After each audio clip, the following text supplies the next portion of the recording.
There we go. Good afternoon, everybody. Welcome to the next podcast of the Neurodivergent Speaker Corner. I'm today here with Matthew Bellinger and Mark Blake. We're going to be talking about the second part of neurodiversity in the justice system. Also, I just want to give a heads up before you start going in this video further. There can be things said that can be quite not appropriate for younger viewers, and also for some things when we will be discussing can be maybe possibly traumatic triggers for people, what we will be talking about. So just when you watch, be aware, and also if there's necessary, there's support out there that can help you with this. So I would say, as we decided, Matthew will start with the conversation. Unanimously and democratic. Go ahead. So yeah, I'm really interested to talk about this second this for the second time, and maybe get into some of the specifics of it a little bit. I think we talked about the general problem before and some of the impacts, and I'd really like to think about some of the specifics, and also in the long run to think about some of the things that that might help address the problem. And I think it's really important to note that a lot of these things are really systemic. It's not something where it's just like, oh yeah, do this slightly differently and you're going to fix all of these problems. This is fundamentally going to be about systemic change. And one of the things to really keep an eye on, I think, in this conversation is also where that systemic change is going to make the justice system more effective for everyone and a better place for everyone. Because I think there is a fundamental accessibility issue, but there is a universal design thing going on here. And actually a lot of the failings that neurodivergent people are particularly susceptible to are failings that a lot of people can experience as well. Oh, you wanted to start, Mark? I can be quiet for a second. Yes, I can start. So if I looked distracted a moment, I saw a cute dog. A dog, and it looked nice and shiny. In terms of where I lie with the criminal justice system, my perspective on it has been adapted since we spoke on this topic. Well, in this format, is that I think understanding the criminal justice system and the changes required to make it more fair for everyone, actually meets good aims of empowered rehabilitation, trauma-informed support for victims, and all that jazz. I think understanding the system, I think from that perspective, understanding the system comes from understanding how to support people, and understanding support people and their experiences on an individual and systemic level. This will include understandings of traumas, and what that played to get them into the situation they're at, and what and how that might have affected communications with police officers. For example, in the pre-conversation to this, I mentioned meltdowns, and often they're viewed by the police as grounds for sectioning. They view it as intentionally aggressive behavior, and not the pure release of vulnerable emotion. And understanding that, and understanding the journey of those who enter the criminal justice system on any side of the issue, whether it's potential suspects, detainees, or even rehabilitating or offenders going through rehabilitation, is key to making the system not only fair, but contributing to the long-term rehabilitation, healing, and empowerment of everyone involved. Well, the rehabilitation is on the offender side, but healing and empowerment of everyone involved. Yeah. Oh, for sure. That's where my stance is as the introduction. Oh yeah, and just to add my bits to it also is, let's say, since the last time we spoke, also I've been into a prison. So I've have to look inside. I've been in between the prisoners because I was planning to start as a prison officer for a while, but then I was like, no, this is not for my neurodivergency a good thing. So I won't last it. But it gave me also quite a different perspective from looking inside and between them. Though I know it was only for a short time, but it can give you also the impression about how it is. And Mm. also, I agree with you, Mark, just in simpler terms, is let's say the support around it needs to be so much better. Because people, again, the process, not only for perpetrators and victims, of course, need to have both the same support, but we need to have a look also where is it coming from? Because if preventive is also quite important.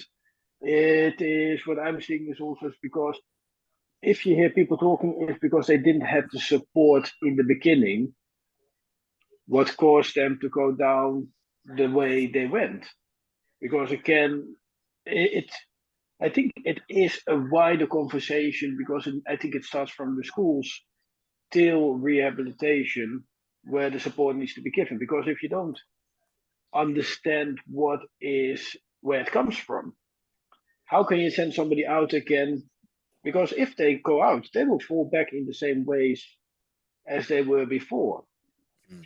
So without that conversation, and I agree, they need to have that one-to-one support, uniquely set for everybody. Because again, sometimes I still hear people saying it's like with neurodivergency. Oh, I know a person with autism, so I know everybody with autism.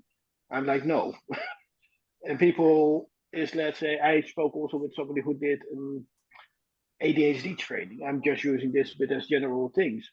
But they said like it's so bland and so generalist that you don't know the specifics where you need to go in. And I think the whole system, yeah, needs to go from top to bottom, needs to be changed, needs to be updated, needs to improve and better support. Because even if you have a look at the studies, more than 50%, I think 75% of the people in the justice system are neurodivergent.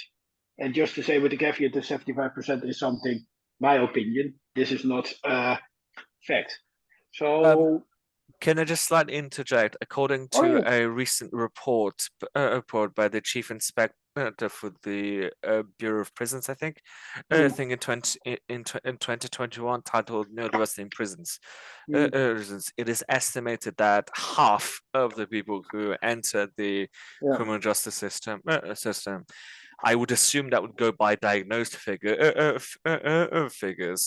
Oh, Lord knows what the number of undiagnosed ones is. Enter prisons and the criminal justice and go through that system. Just to add to that, sorry to interrupt. Continue. Oh no, no, no.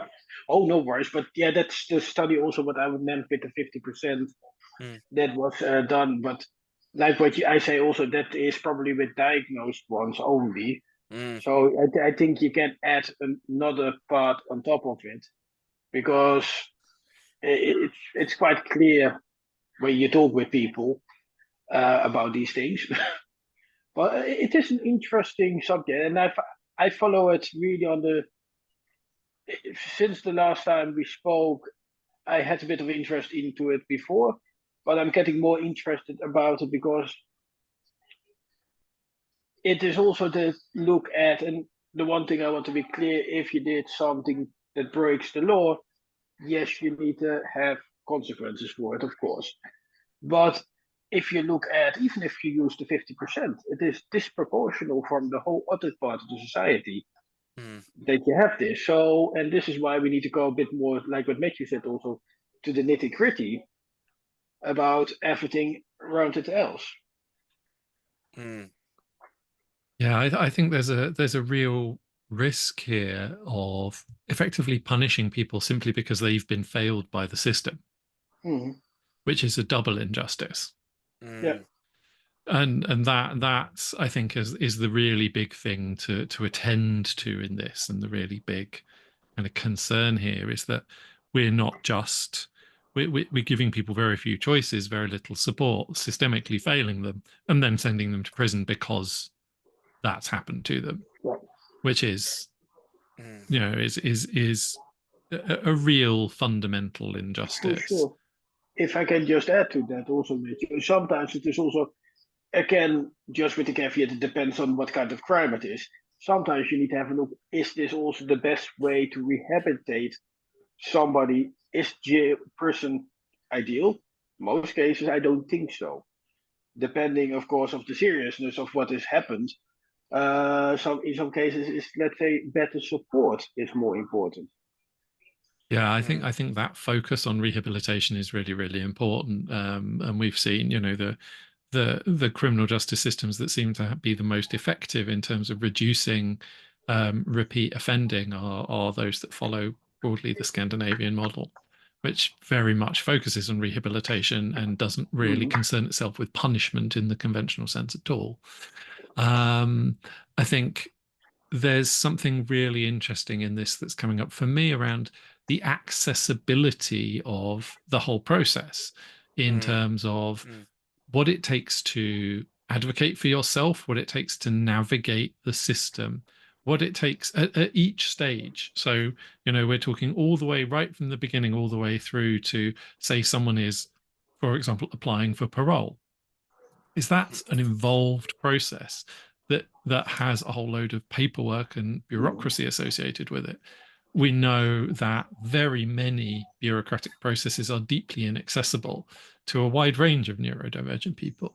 And so I think there's the first thing I think it's really important to think about is how accessible all of the processes, everything from all the forms, all of the paperwork, all of that, just bureaucracy of being involved in the system really is.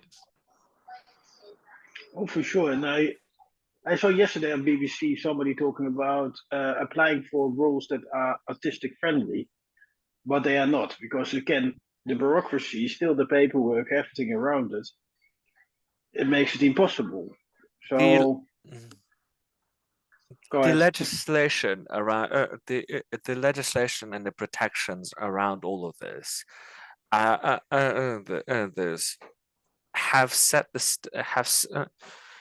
have set the stages, have set the foundation for the vague and inadequate support systems that the criminal justice system uses today.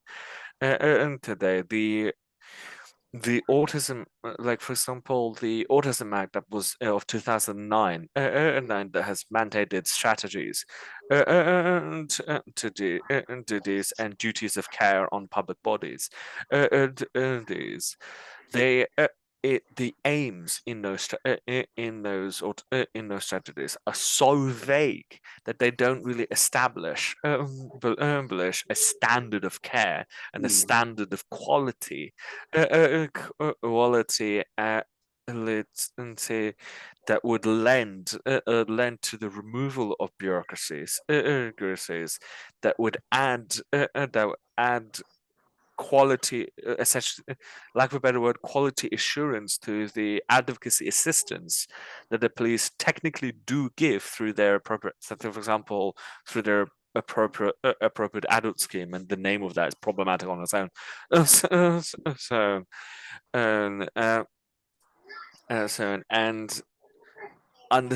Understanding, spreading knowledge about why the system is broken is key to understanding why a lot of this is a quagmire. And more also you both have loosely mentioned the lack, mentioned the lack of neurodivergent support in general, and in current law, local or otherwise, there is no specific either general neurodivergent legislation or or if we were going for specifics, there's not the same attention that autism currently has, even though that's inadequate on its own. for ADHD, for dyslexia, for BBD, across the whole range. There is no central law, central strategies, central legislation that governs even the basic duty of care, care that would create the mandate for accessibility in our current systems. Mhm. No, I agree with that because let's say with this, just staying on the strategies bit and like that, I know there's a lot of things happening with autism, but not with a wider range of things. Just let's say, Mm. yes, I know in the justice systems in prisons they are hiring people that are more specialized in neurodivergency, but what kind of level of support are they going to give? And like that, is this just a placeholder to look like, oh, we're doing something, but in fact, there's not really anything else. I mean, to something to pick up on your language choice, which I think is very accurate. Specializing in neurodivergence, not neurodivergent themselves though, so which creates a whole another kettle of fish. Yeah. And if we're talking about the lower end estimate being 50% of people going through the system being neurodivergent, the idea of a specialism seems somewhat foolish. You know, it's that's half of all the people. So that's approaching a majority. And so what we're saying is we're failing approaching a majority of people, and we have to get someone specialist in to deal with these small cases. It feels much more systemic than that, as an appropriate response. Mm. Absolutely, absolutely. But to navigate all of it, all of this, this to create, to give, to actually, no, better phrase, to get buy-in in from the relevant relevant stakeholders in this discussion, police, police sergeants in charge of different departments, the police and crime commissioner, and members of parliament, councils,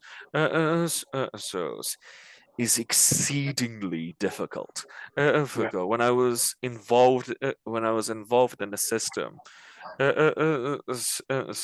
some before joyful distant, when that was but my primary focus, I came across something the hard way that in retrospect I should have seen coming, and I suppose I did, but not to the fullest depths. But how traumatic this system, that change-making system would be, because from my vantage point, I'm dealing with issues with experiences that are very human, human, very emotional, that did have a toll when I was doing it, and not and something I avoided doing along with who I was supporting. I forgot to put in the support for myself to deal with that. That and when I was getting buy-in, when I was trying to get buy-in from the different stakeholders, and I was quite successful in Sussex. Sussex. I was shocked to see how clinical the process became. How it was about political priorities or organizational priorities, political priorities. That's in the case of police and crime commissioners, who anyone who gets watching is the head of different police trusts who get elected. And said, it shocked me to see how much focus there was around that, making sure and that being the basis of my pitch, rather than helping the healing of vulnerable people, and in the process of change making, that needs to be discussed, as well as how we can create buy-in for the stakeholders, while at the same time taking care of ourselves and being prepared for the shock that kind of work can bring. Oh, for sure. Oh, for sure. And I agree with you. I worked, and I still work with councils, and like that, I have a lot of context with them. But the things what you say resonate so much also. I've not been into the, let's say, conversations than you, but the conversations I had, it is so politicalized, and it is also even within the council, every department is their own little sacred corner, and they have their own opinion. They can't agree on that even. So I can fully understand what you mean, because I've seen the political things in it. And sometimes, yes, they just do it, oh, look at me, and then no action has been done. It's the same thing if you bring to number 10 and a whole bunch of signatures, they take a nice picture, say, yes, this is serious, and then you don't hear anything again for the next 5 years. Or in Yep. our case, 5 billion. Yeah. And the councils are and the whole of the public services sector, it shouldn't be this way, but at the same time, I've come across time and time again how it is, the fact that it's, lack of a better word, very incestuous. That they only it's the only stark word I can use to describe how clingy they all and because they only refer to experts, perverts that they know of, and to build any sort of relationship and trust with them is exceedingly difficult, as a result of that. And the patience to do that needs time. We need to, as leaders, prepare for that. And the second thing, because of that, that it becomes really, really difficult to do it in a way that's financially sustainable, because we do also have to look after ourselves, because to make sure we survive and don't starve, or live in or stay in a park, and and because of how hard it is to create that substantial relationship as civilian advisors and or trainers, if we're offering trainer service, if we're going down the route of offering trainer services to the police, that becomes really difficult. Difficult, and often that can sometimes necessitate a certain amount of tremendous sacrifice first. And with all of that in mind, I think going down the route of changing something like this, or changing this, requires a real calling. Oh, yeah. Oh, yeah, for sure. Is, let's say, maybe Matthew is willing to do this, but I think most people would try to stay away from it. But it is something, yes, it needs to be done. And it is unfortunately, and I think with the justice system in total, and I've tried to push a little bit back to that one, because we were going down a bit of a tangent over councils, but it is something it needs to be done, and it is, but how and what, it's going to be difficult. It's not going to be easy. But then again, is, let's say, also say to people is, if we don't do it, half of the people are neurodivergent.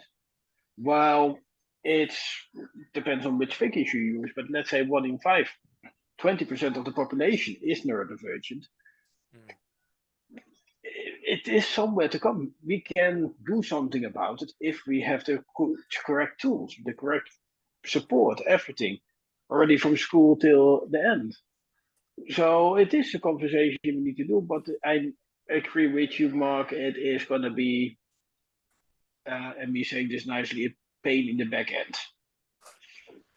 It is not going to, the thing is, let's say, it's not going to be a change that's going to happen overnight.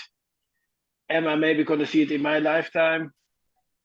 I don't think so. And I hope I'm still going to be around for the next 40, 50 years in good health.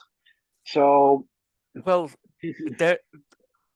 there's a certain peace is, I think, in accepting that, because even though I don't think, because truthfully, I don't think the kind of change that needs to happen in the criminal justice system will happen in my lifetime either. And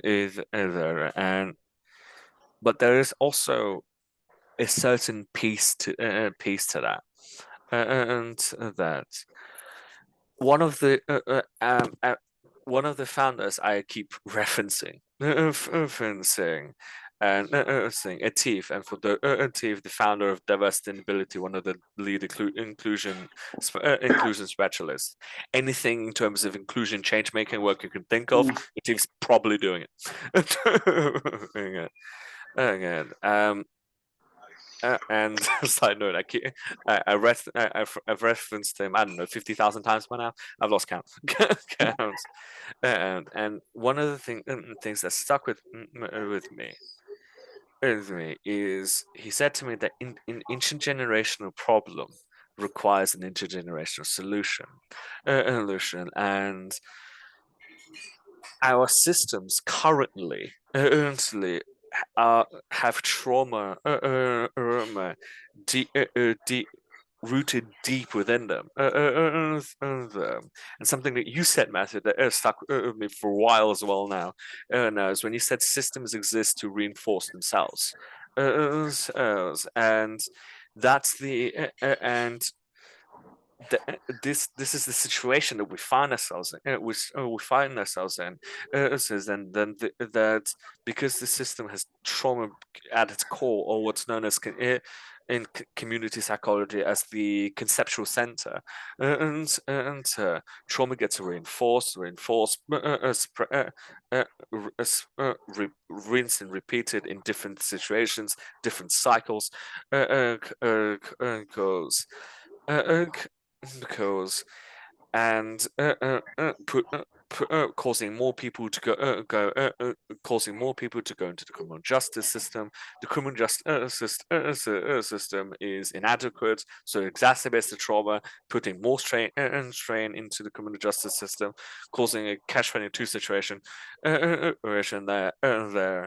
But understanding all of that and understanding that to build a new systems, one that don't have the conceptual sense of trauma, would take generations, because it would involve addressing generational patterns, and something that and I think as leaders, I think personally, we need to have the humility in ourselves to accept that as leaders, we can take the baton, so to speak, of the work to a certain place, leave a strong legacy, in terms of body of work, for the next generation of leaders to pick up from, and so forth and so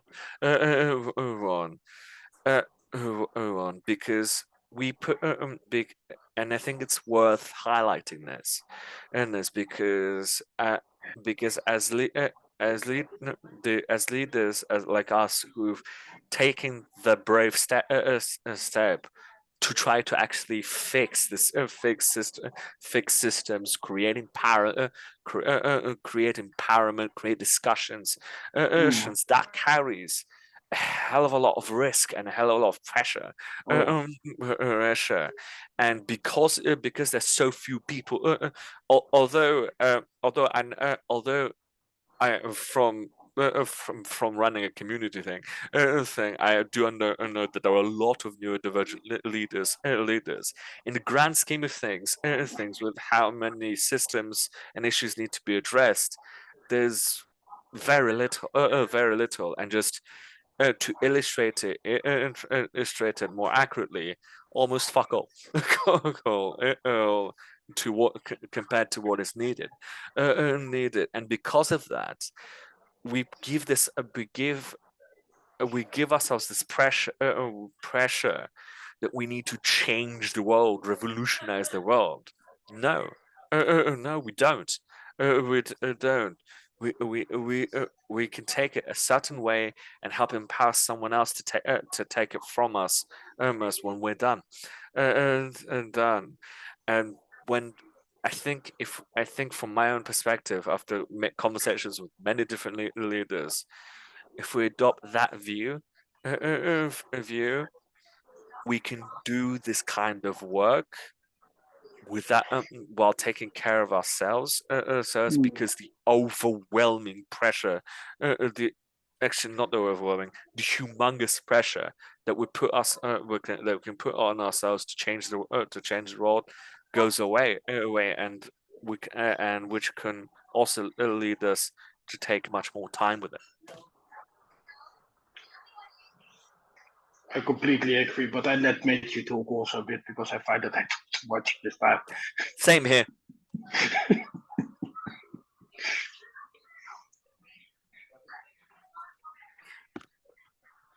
Yeah, I think there's a real, one of the things going on here is that the criminal justice system doesn't exist in isolation, and we're actually talking about much wider social, like whole society issues that the experiences of neurodivergent people in the criminal justice system simply highlight, or very often highlight. They aren't the fault of the criminal justice system in any meaningful way.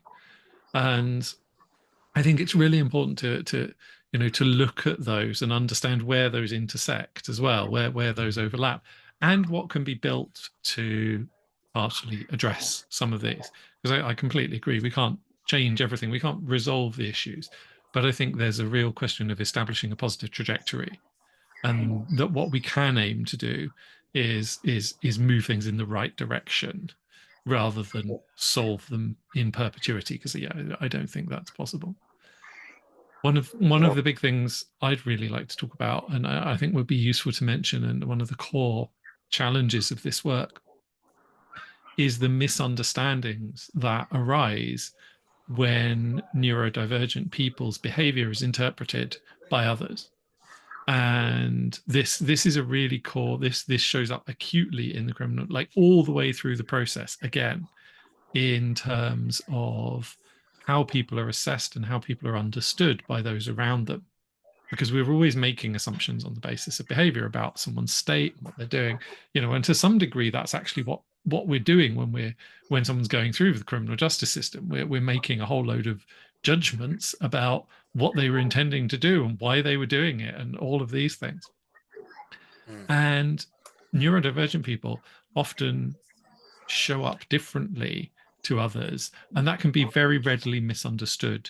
There's the inferences made about their internal state and their intent based on their behavior are very often wrong, and that goes right the way through from arresting officers and people judging behavior, like you might mention, Mark, with that problem with meltdowns, or with things being seen as aggressive, ADHD traits often being seen as evasive, and the long imprecise answers being seen as dissembling rather than just the way that ADHD people tend to answer questions. And those kind of, all of this whole range of things, right the way through to jurors who are making very intuitive decisions about people very often, however much evidence is presented. And, a lot of neurodivergent people, it's just like, the behavior isn't quite explicable to someone who doesn't share. It's like, why did you do that? Well, there's a whole class of things you can do that are considered completely normal and explicable, and a whole class of things you can do that aren't really related to anything criminal, but are just considered a bit weird and therefore suspicious.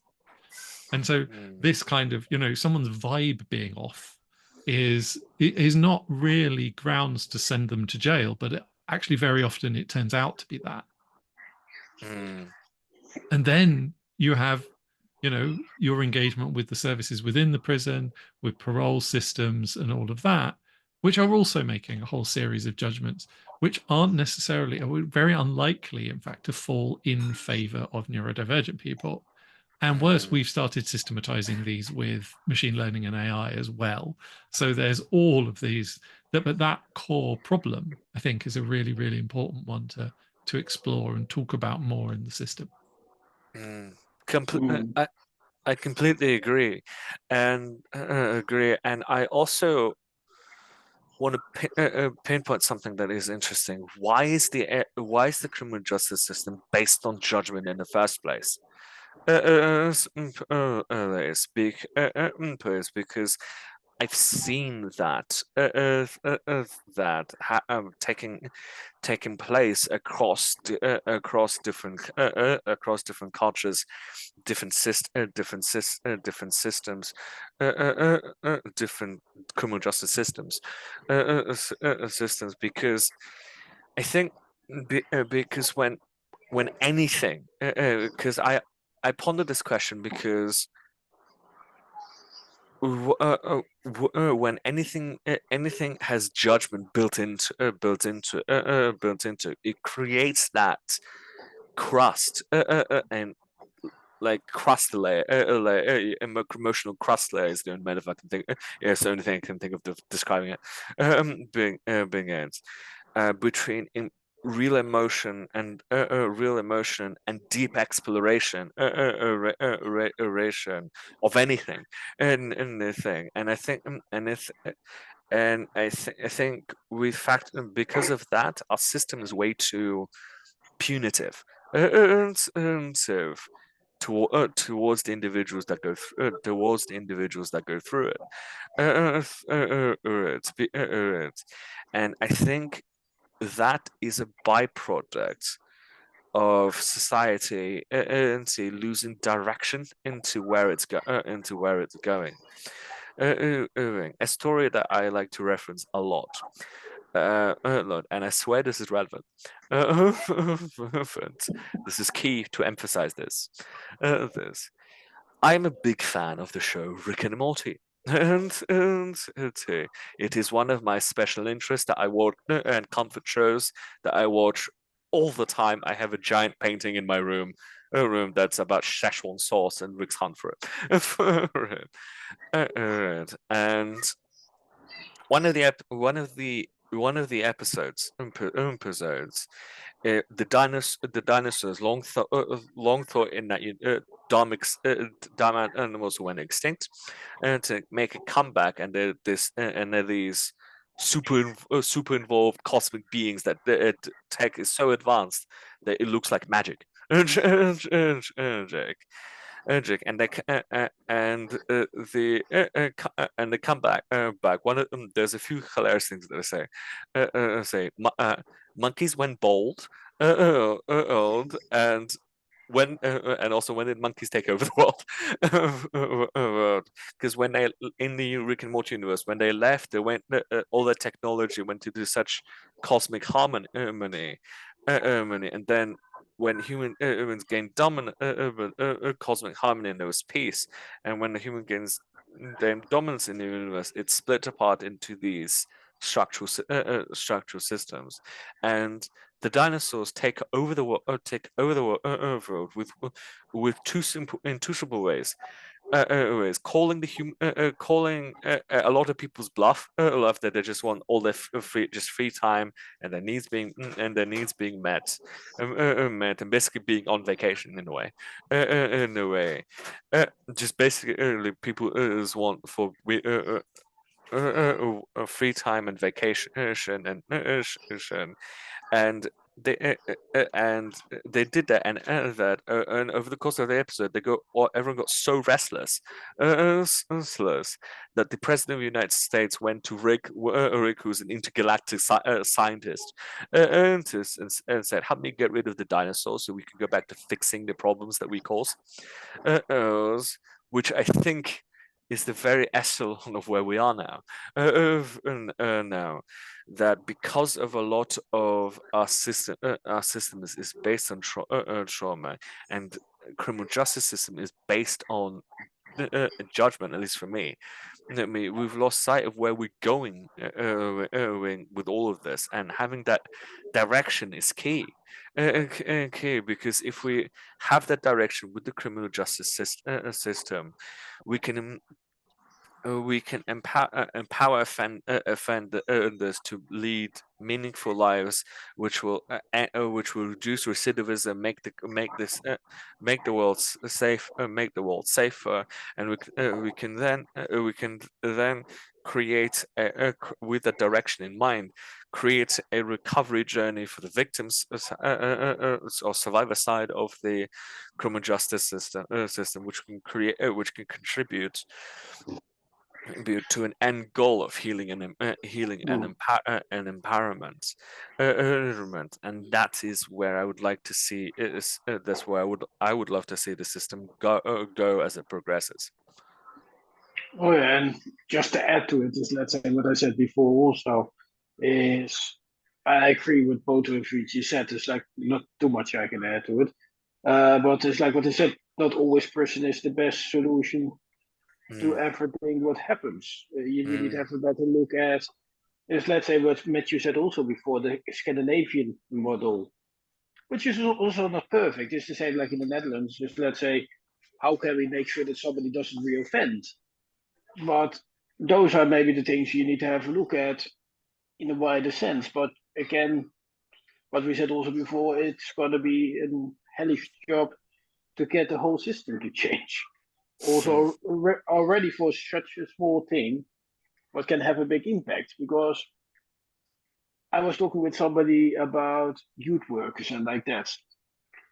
It works. Crime goes down. What do politicians do then? Oh, we don't have crime. Let's remove the youth workers. 3 years later, crime goes up. How can that be able? Why did it happen? Because everything was good. It's always a bit like what you said with Rick and Morty, is fixing the problems which you have caused. It's always a vicious circle. So it is a subject, and I need to say it. What we said also before we started recording this one is we can talk about this for 5 billion years because there's so many difficult and different angles to have a look at. And also don't forget the victims in this process. It's like also they need to have the support. But yeah, there's not so much else what I can say to it, what you already said, because I completely agree. Thank you very much.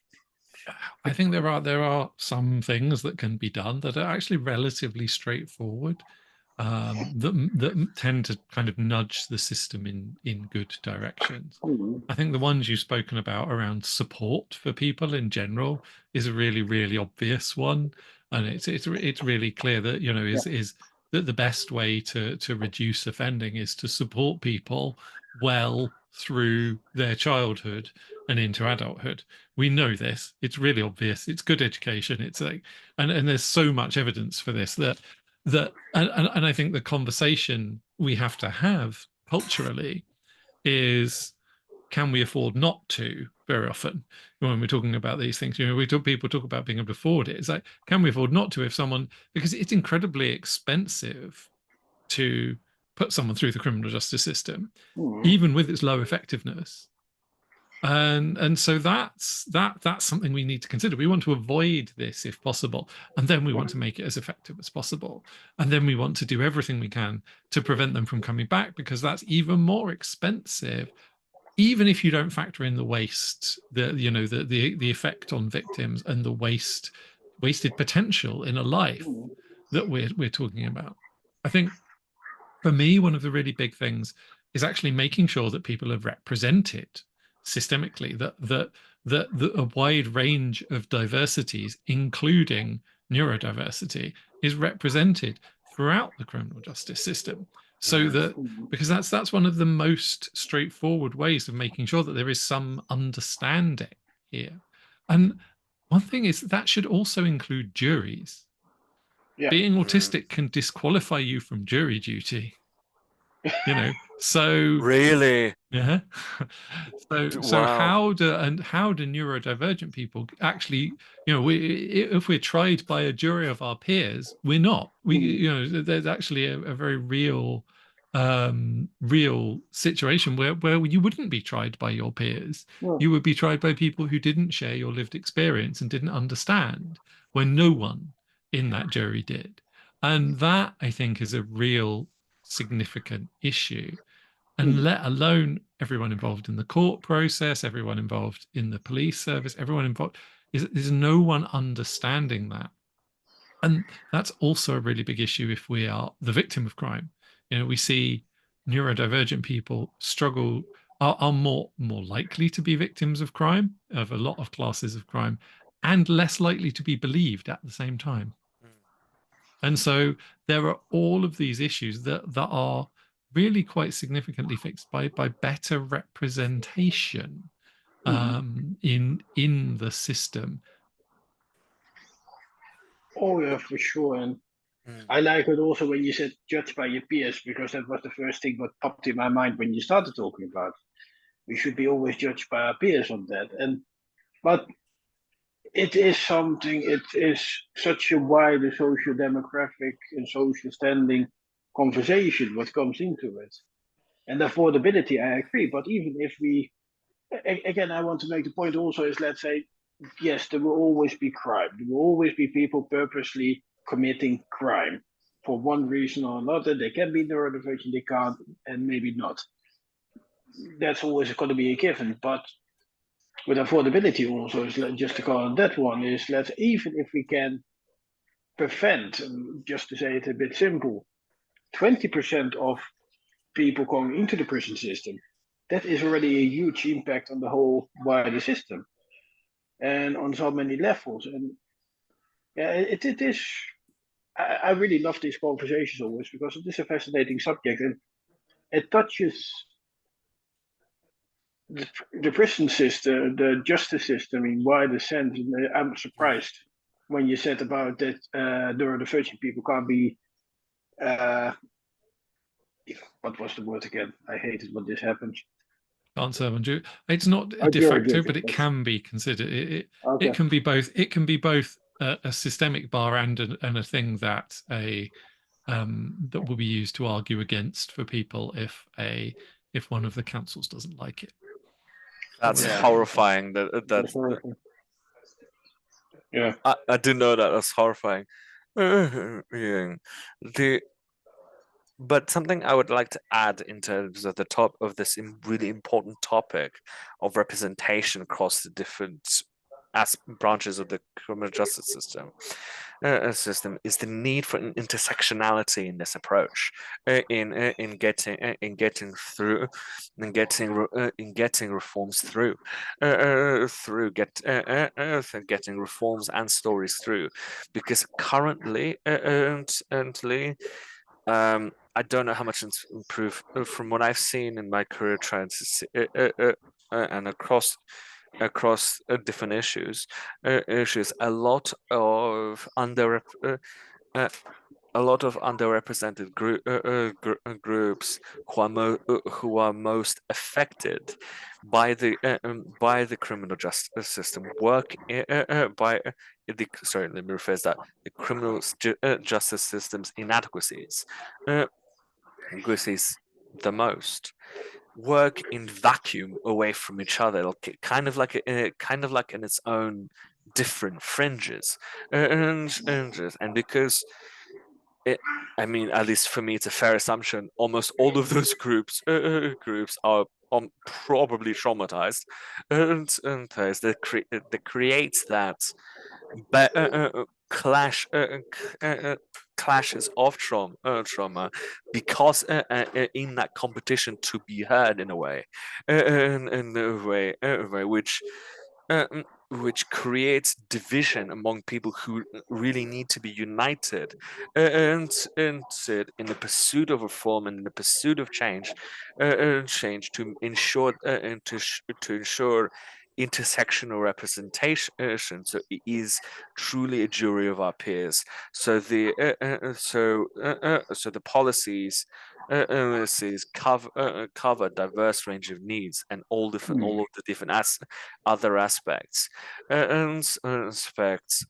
all the not aspects, benefits that intersectional representation can bring. And the second thing, for the groups to come together, I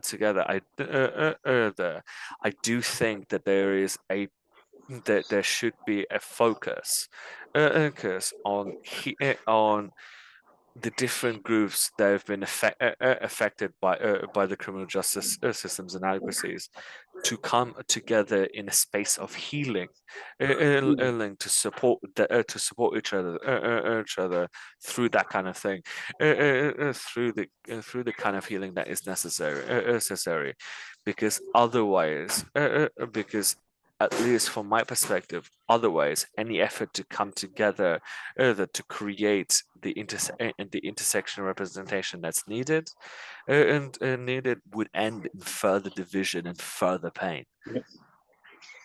Oh, for sure, and I agree on that. It needs to be something together, and it's, let's say, you can't exclude anybody from it, because else, like what you said, Mark, it will cause division and more. And it needs to come from a point of view of, I agree, from healing to heal the process and everything else. So longer conversation, and also just to add to it, we have a little bit less than 50 minutes left. So I'm trying to keep time this time quite good. Yeah. Good, that makes a change. Yeah. No comments. That's comment enough. I to be honest though, I can't say anything. I'm just as bad as you. I know. We just have a lot of important points to make. Yeah. I mean, it's like there's a lot to say here that hasn't been said that much. Yeah. And I think, Mark, to your point, it's worth noting that there's a lot of people working very hard in very difficult jobs with very few resources in the system, and this is not a direct criticism of them at all. I think it's a really difficult, we've seen cuts to police forces, big cuts to probation, huge, a lot of the support services that would help people just removed essentially, or reduced to a very bare minimum. So I think it's worth noting we actually need to, when we're talking about frontline staff, we really need to think about supporting our frontline staff better too, so that they can do things that are going to be harder. Because this is one of the big challenges. It is harder for a neurotypical person to interact well with a neurodivergent person than it is for them to interact with another neurotypical person. If they're already right at the limit of ability, they're not going, like, because they're doing too much, because they're not supported, whatever, because they're on the end of a 16-hour shift or something, then they're not going to be able to do that with the best will in the world. And I think there are real fundamental questions about what we can expect anyone to do, almost thinking about, like, because yes, there is neurodiversity, but there is just humans being humans. And quite often we seem to be expecting standards of behavior or standards of ability that aren't only not available to neurodivergent people, but they're not available to anyone. Oh, for sure. And I agree with that. Is, let's say, when I had to look in the justice system as for roles, is, let's say, there's such a big part of people, prison officers, that leave the job just because they didn't go get supported. And I know I think it is good to say is, let's say, I think most of the frontline people that are day in, day out, they do this with a passion.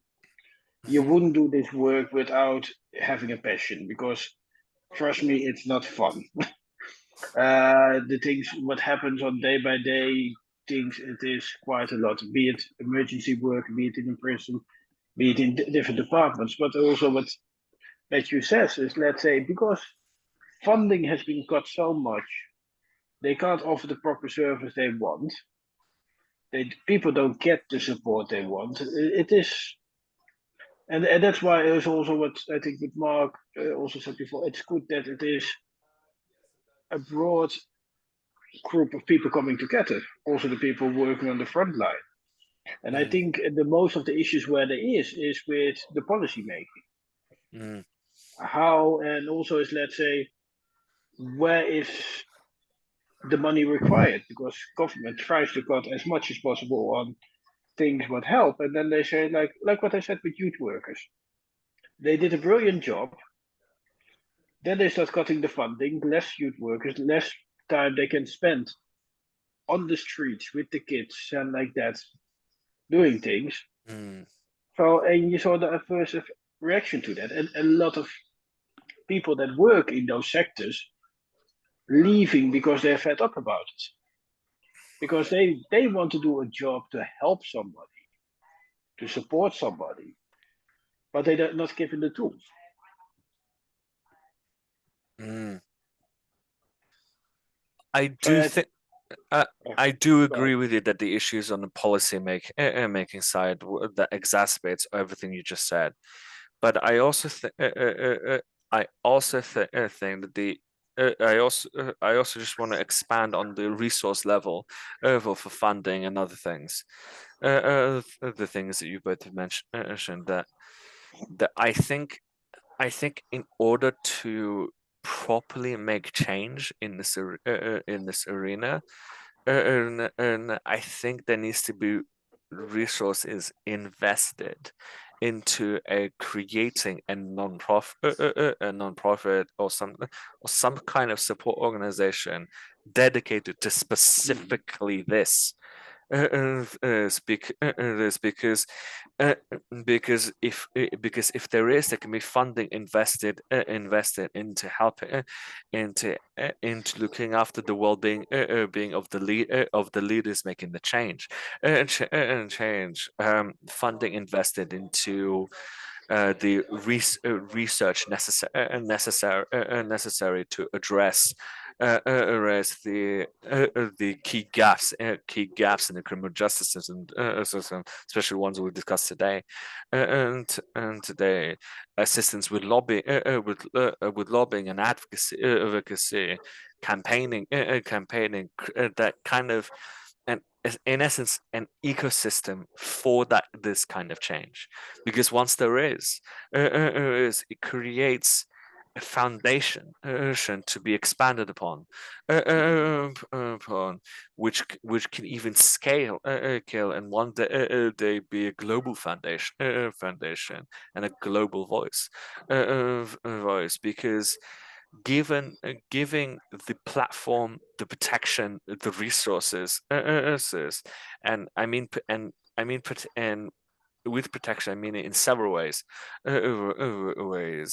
legal, emotional, through the support for change leaders, and it creates a undeniable voice, an undeniable collective voice, voice that can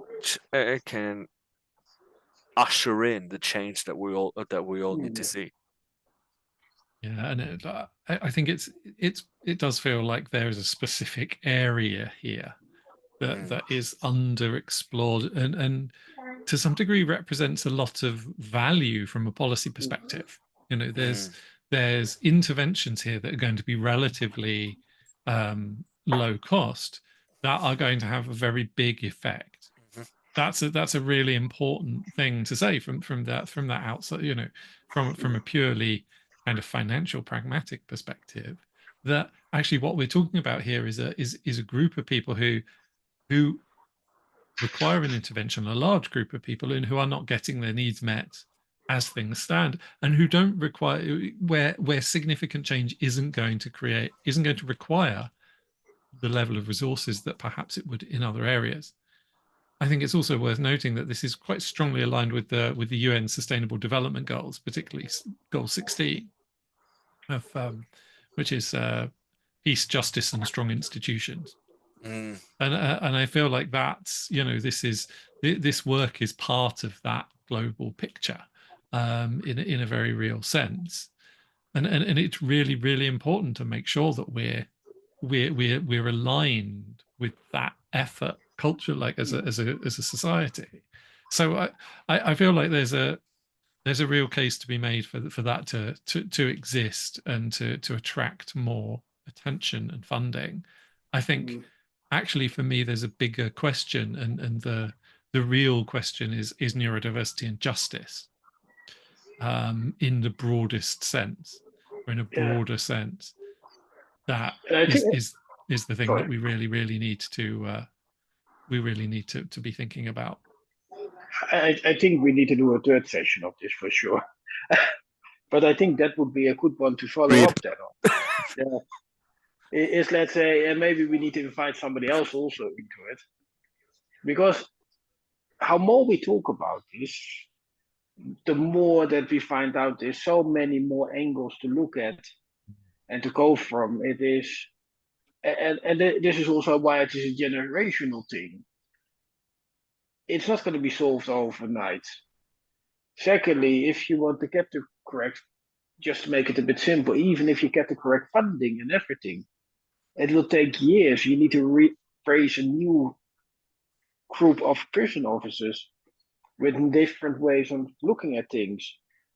Also, you need to get adequate training for neurodivergency, etc. There's so many levels, and I don't think the current generation, and not saying that they are bad or anything else, but the current generation of prison officers, because how they have been trained and seasoned, is in a different way than we need to do with the new one. So it is really something, and I do like what you just said, Matthew, and just hitting the point. It is so much more to talk about, and yeah, a third episode, yeah, we need to do for sure.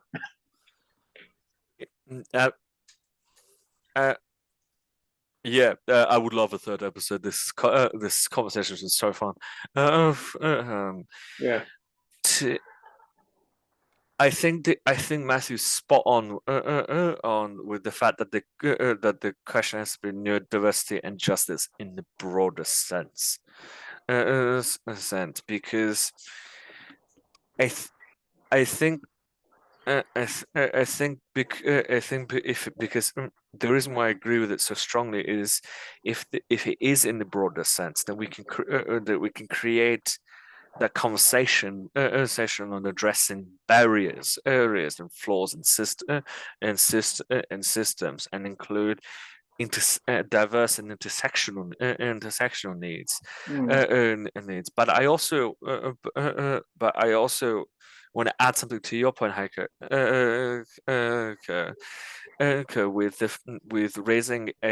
With regards to raising a new generation of prison officers and whatnot, because that applies to all the different branches.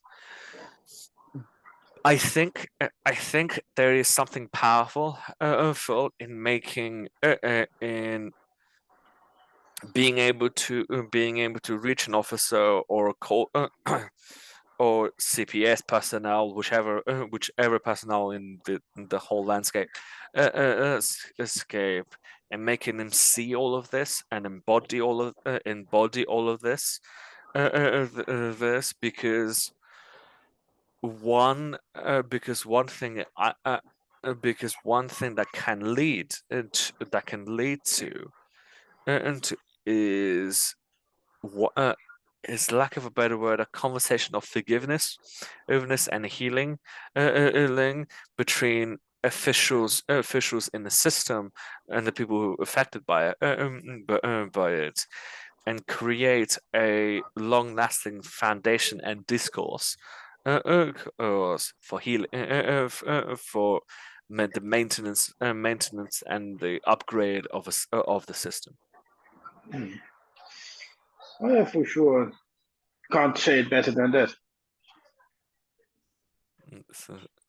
So yeah, just to round it a little bit up, because I know not everybody wants to look for a video nowadays any more longer than an hour. But just to add also, if you have anything for the people that view this till the end, and thank you very much for listening to us till then, is if you have any comments also for the next episode, if there's anything, put them in the comments below this video. We will take them in regard. I will post it.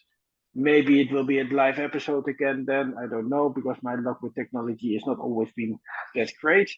And maybe I have a different platform then. But just reiterate again, it's a big subject that it needs to be talked about, and it is also how you hear in the conversations what we had during this session. It's not only just the justice system. It is so interlinked with different levels of the society also, that it is a wider conversation, and that's why you need to have a wide, yeah, almost to say a coalition of people coming together to make a plan going forward. But being realistic is not going to happen overnight. That is an excellent roundup. Yeah, thank you. Yeah. Thank No you. worries. Thank you for having us, and thank you to everyone who's listening for listening. No worries. Just have a look how I stopped recording on this. Found it.